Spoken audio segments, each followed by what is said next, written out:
C'est vraiment un grand jour pour nous en tant que fondation qui réalise les projets de développement communautaire financés par Al-Famine BC Mining, de se retrouver ce matin ici pour lancer officiellement le projet communautaire de 2019. Avant que je puisse m'étaler sur le projet de cette année, mes remerciements s'adressent d'abord au conseil d'administration de Al-Famine qui a bien voulu que ce projet soit réalisé en cette année, et aussi à notre conseil exécutif qui assure quotidiennement la gestion de toutes les activités de l'entreprise. Et ici, en tant que responsable de la Fondation Alliance Loa, j'ai l'obligation aujourd'hui de vous parler un peu des projets qui ont été retenus cette année. Comme vous le savez, ça fait au moins 2 ans que l'entreprise était en train de construire son usine au niveau de Bissir. Et Alliance Loa a commencé à financer certains projets d'une façon provisoire, et cela tenant compte des protocoles d'accord que nous avons signés en 2016 et l'avenant qui a été signé à Kinshasa en juin 2016. Nous avons commencé à réaliser des projets en 2017, bien sûr avec les moyens un peu limités. En 2018, l'année passée, nous avons réalisé aussi d'autres projets et je crois que nous avons présenté ici, dans cette salle, au début de cette année. Nous avons également présenté au niveau de Mubi, à Walikale et à Goma. C'était une façon de présenter la situation depuis 2016 jusqu'à 2018. Et à partir de janvier jusqu'au mois de juin, l'entreprise avait des priorités, c'est-à-dire qu'il fallait parachever la construction de l'usine avant de commencer à affecter les fonds dans le projet de développement. Et c'est pourquoi vous avez vu, depuis janvier jusqu'au mois de juin, nous avons essayé de suspendre un peu des activités pour accorder la priorité au parachèvement de l'usine afin que la production commence. Et cette production réellement a commencé au mois de juin. Et juste 1 mois, 2 mois après, quand on a commencé à payer les redevances minières, et la Fondation Alliance Loa aussi a bénéficié d'un peu de fonds pour commencer ces projets de développement. Et raison pour laquelle nous sommes ici, pour lancer officiellement tous ces projets qui ont été retenus cette année par notre conseil d'administration. Et la réunion du conseil d'administration avait eu lieu à Bissir le mois passé. Et c'est à cette occasion qu'ils ont approuvé un certain nombre de projets qui ont été soumis par Alliance Loa. Et ces projets ne sont pas tirés au hasard. Ce sont des projets que nous tirons de notre plan d'action qui a été réalisé en 2016. Et ce sont ces projets que nous sommes en train de suivre année par année. Et notre plan d'action est pour 5 ans.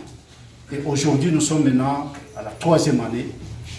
C'est-à-dire qu'il nous reste encore 2 ans pour parachever cette série de projets.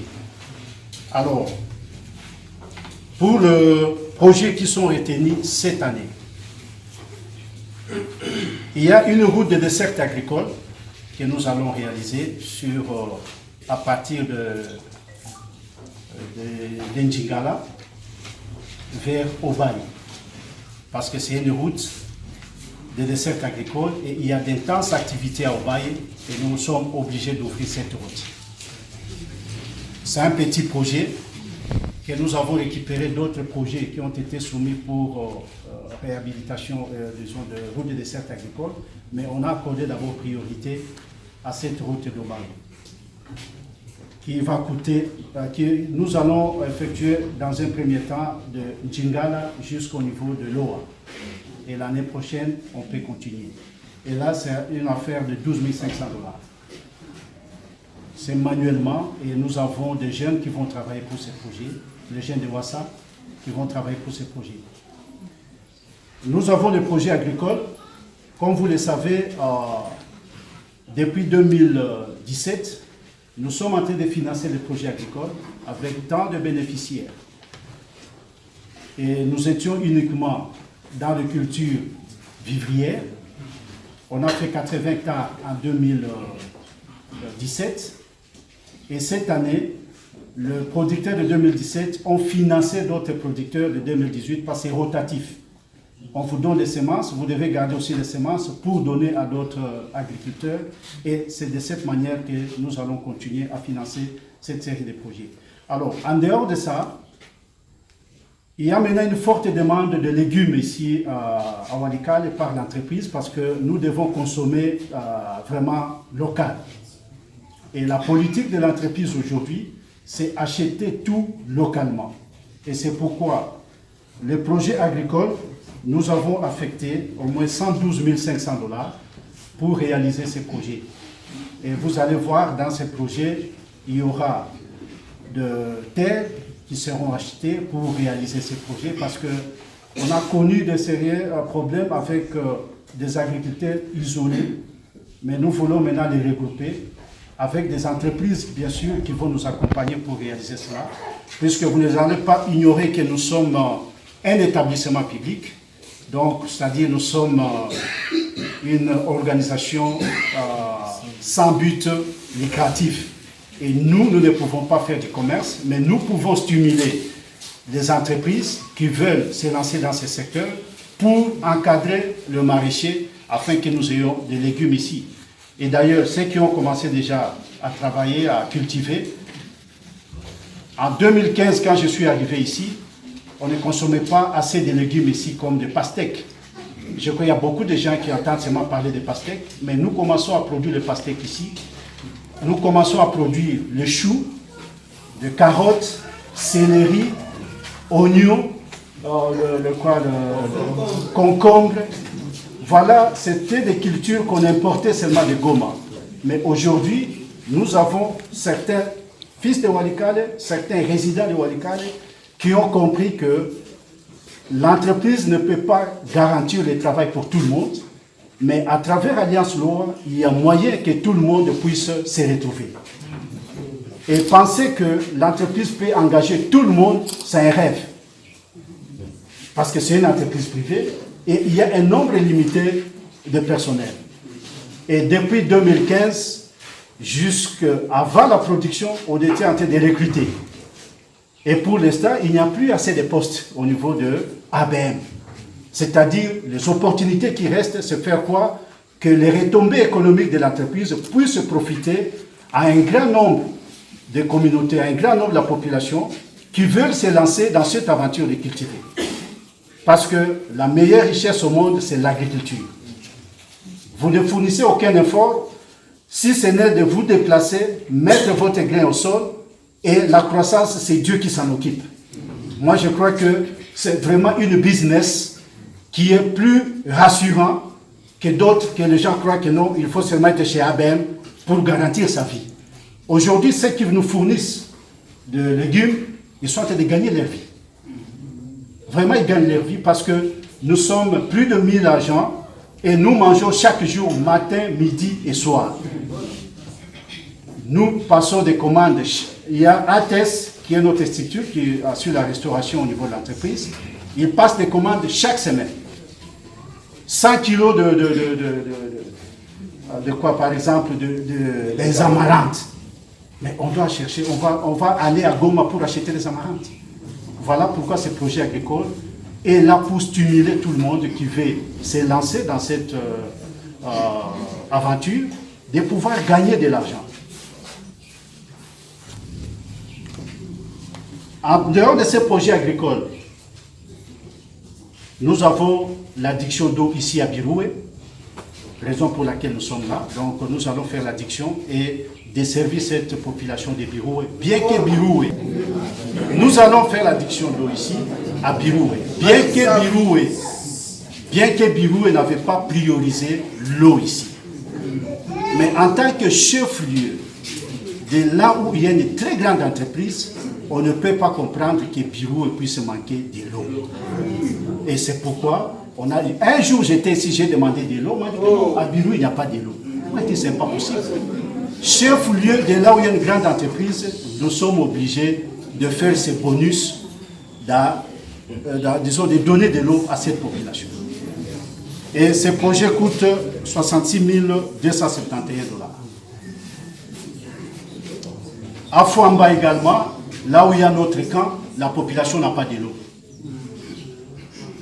Là aussi, ils n'avaient pas priorisé, mais nous avons dit que c'est important d'avoir de l'eau à Fouamba. C'est-à-dire le village Logou 1, Logou 2, Logou 3 et Mafombi. Ils auront aussi de l'eau. Et là, le projet revient à 126 017 $. Biroué, nous revenons encore à Biroué, il y a l'école que nous allons construire. Vous avez demandé l'école, c'était la 3e année. Et 3e année, nous sommes là. C'est-à-dire, dès qu'on n'a pas encore réalisé un projet, c'est-à-dire que nous ne sommes pas encore arrivés là. Il y a encore d'autres projets pour l'année prochaine, 2020, et il y en a encore pour 2021. Alors, il ne faut pas nous demander les projets de 2021 de les réaliser maintenant. C'est ça peut-être l'incompréhension avec la population. Ils croient peut-être que quand on présente le besoin, le lendemain, il faut tout réaliser. Et c'est ce qui est impossible. Même si on est magicien, je crois que c'est un travail très difficile. De réaliser les projets de 5 ans en une année. Mais qui peut le faire? C'est difficile. Donc, il faut avoir un peu de patience dans la vie. Et votre patience a payé aujourd'hui.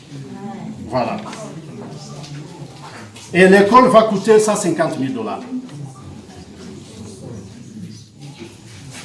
C'est une très jolie école. Et je crois que l'ingénieur va vous présenter des entreprises qui vont construire. Et ce sont les entreprises des enfants de Walikale qui ont compris les choses bien avant. Et ils ont dit non, on ne peut pas laisser le marché à d'autres. Nous, d'abord, nous devons commencer à construire chez nous. Alors, nous encourageons tout le monde à créer des entreprises. À aider des entrepreneurs parce que l'entreprise est là. Et l'Alliance LOA, c'est ça son rôle, de stimuler des petits entrepreneurs pour que demain, que vous soyez autosuffisants. Et on va vous présenter ces entreprises-là. Alors, il y a le stade de Mafombi. Je crois que tout le monde passe à Mafombi maintenant. Nous avons un stade de Gopal. C'est un stade très moderne. Pour l'affecter, moi, 50 000 $. Parce que la construction est en Anja, il y a un mur. Il y a déjà canalisation. Il y a un mur, fondation, il y a pour fonder les maboulons qui sont pour que l'année prochaine, pour continuer la construction, il y a un mur.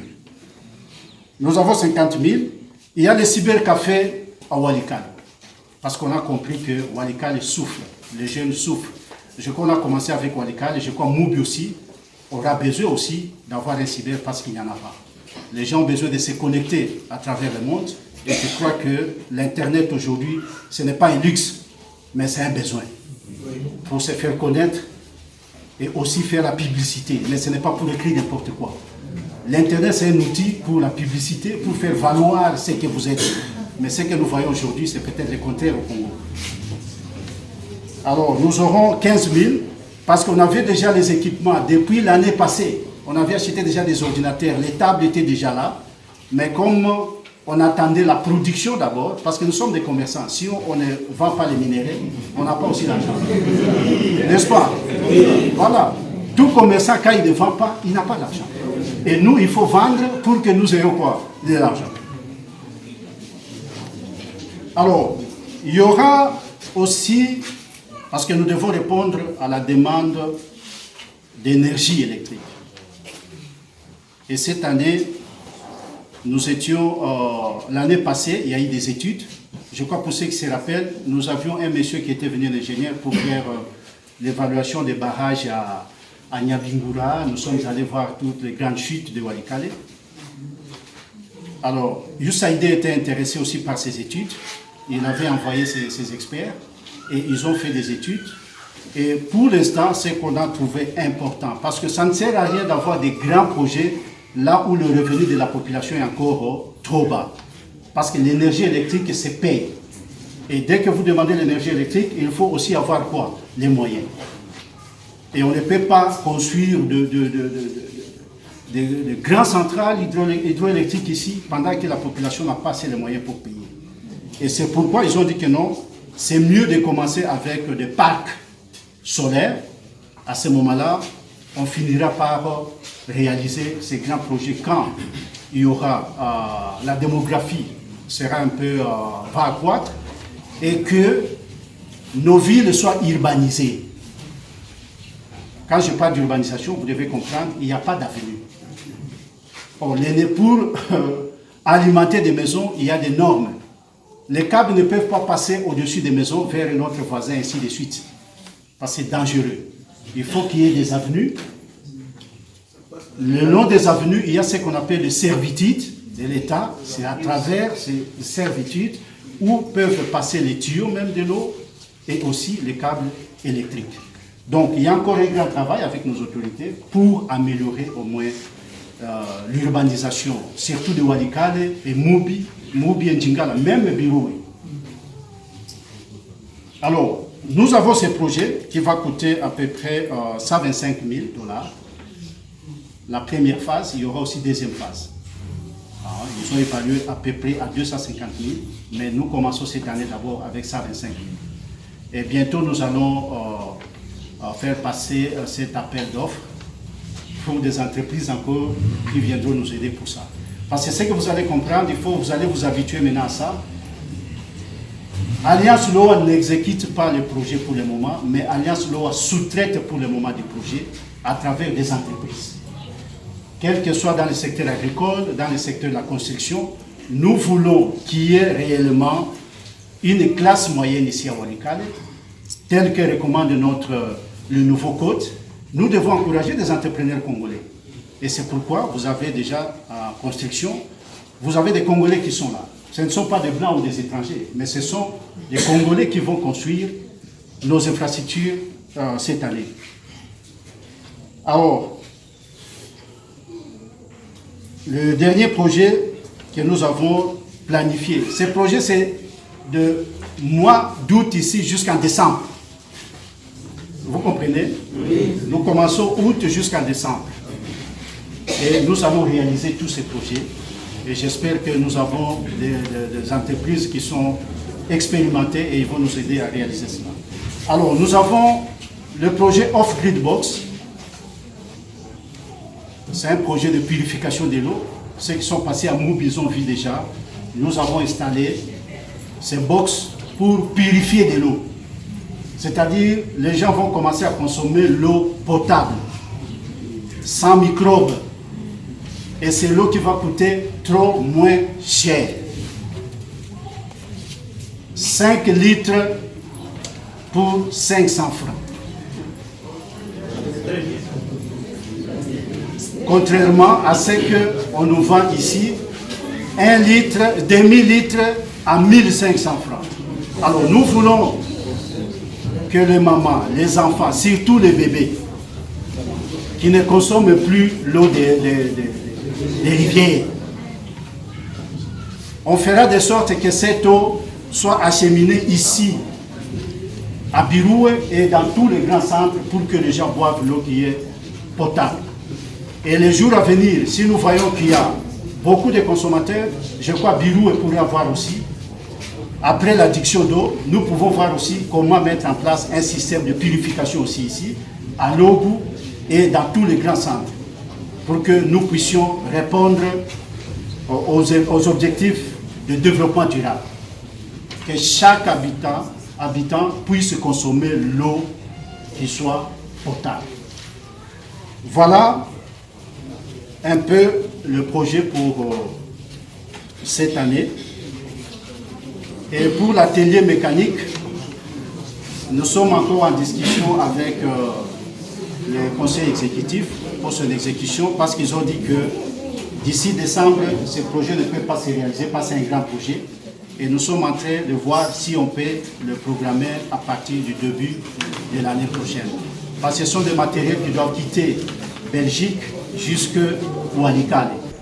Alors, nous venons encore de participer à une remise des équipements musicaux pour un groupe socio-culturel qui a composé une chanson qui fait le tour du monde aujourd'hui. Et c'est avec une vidéo de Alpha Men. Alors nous avons dit que c'est mieux d'encourager ces jeunes à aller de l'avant.